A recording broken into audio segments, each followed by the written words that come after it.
Eyewitness News with live breaking news. An hours-long police pursuit of this stolen car, the chase extending from Orange County to Riverside. Hello, thank you for joining us. I'm Mark Brown, in for David Ono. And I'm Ellen Leva. This is Eyewitness News at 4 o'clock. The wild scene taking all sorts of bizarre twists and turns. Inland Empire reporter Leticia Juarez is live in Jurupa Valley to take us through all this crazy chain of events. Leticia. What a bizarre chase, one I haven't quite witnessed like this in a long time, but we can confirm through the Anaheim Police Department that 2 people are now in custody after this 3-hour-long chase. The suspect leading police on a 3-county chase that wound its way through most of the Inland Empire. At one point, we witnessed as police did try to do 2 different pit maneuvers without much success. The driver seemed to become even more erratic, driving on the wrong side of the road after that and speeding through neighborhoods here in the Riverside area. Then we see the car as it stopped in the Glen Avon, Jurupa Valley area of Riverside County. That's when the driver gets out and takes off into the warehousing around here. We lose sight of him, but we do see as a woman gets out of the car and she then appears to be waiting, appears to get into another car, which was interestingly waiting here, but then that woman gets back out after a videographer who had been following the chase confronts her and convinces her to surrender. Hey, give up, dude. No, that's not me. That's you, dude. Give up. She just asked us to ride, dude. I don't know who she is. Okay. Why'd you give a stranger a ride, dude? I don't know who she is, man. Okay, that's not safe. Hey, give up.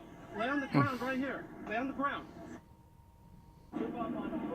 Now, as you saw there, the female, she did give herself up, but what you also saw were there were 2 other people in the car along with a baby. They then take off in their Saturn, and police follow them to Colton, where they eventually give up. The gentleman gets out of the car, shows police that he is not carrying any weapons. Then you see the female get out of the car, and then CHP remove a baby from the car. Interestingly enough, we don't know exactly what the connection those people had to the 2 suspects. Again, they have 2 suspects in custody. Right now, I do want to mention, if we can come back out here live, Anaheim police just showing up. They have the suspect, the male suspect, in back of one of these cars. Anaheim police is waiting to take custody of him. They do tell us that what appears to be that he somehow got into these warehouses, maybe changed his clothes, is what we're hearing, and then tried to mill around in the crowd, but eventually was pointed out, and that's when he was taken into custody. Anaheim police now telling us that they do have that male and female of that stolen car in custody, and of course we're waiting to hear a lot more information.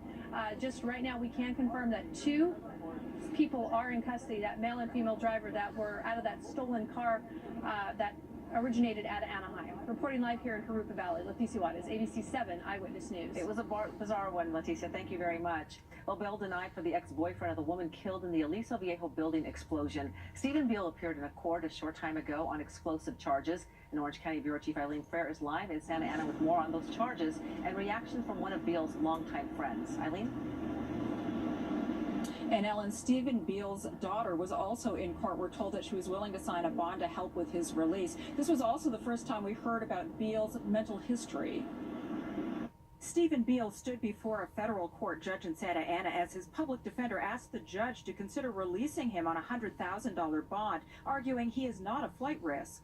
Hi, I'm Stephen Beal, and I'm reading Dr. Peterson. The 59-year-old actor, seen here on YouTube, arrested last week after a blast killed his former girlfriend, Eldiko Krajniak, inside her day spa in Aliso Viejo. According to the criminal complaint, the 48-year-old was killed when a box she was opening exploded.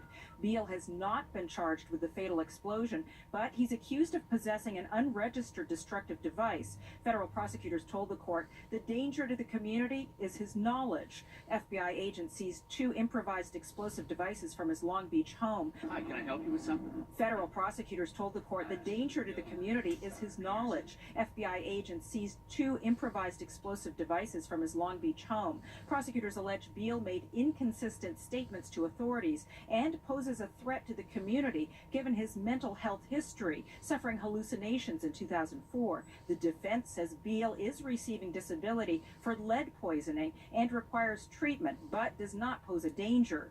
Beal and Krajniak were business partners and dated up until recently. His arrest, a shock to Beal's former agent and friend, Dr. Melissa Cottle. He's helped not me personally. He's helped, like I said, my daughter personally. and we've remained friends. I talked to him 2 weeks ago. He was fine. He was happy. Cottle, who wrote a novel saga series, The Keystroke Killer, says she cast Beale as Professor Faust, who helped develop a weapon of mass destruction called Project Dimension. Cottle says she believes Beale will be vindicated.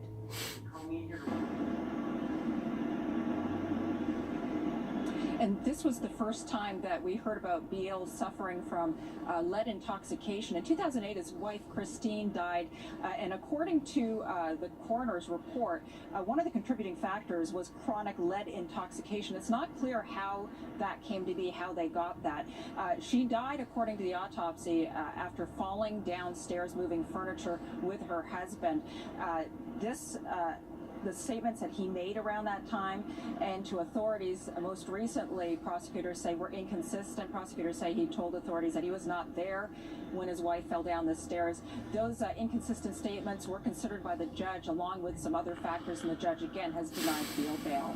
Reporting live from Santa Ana, Eileen Fryer, ABC 7 Eyewitness News. Okay, Eileen, thank you. We're going to stay on top of that story. Southern California skies covered in May gray, but all that moisture in the air turned into rain in some areas.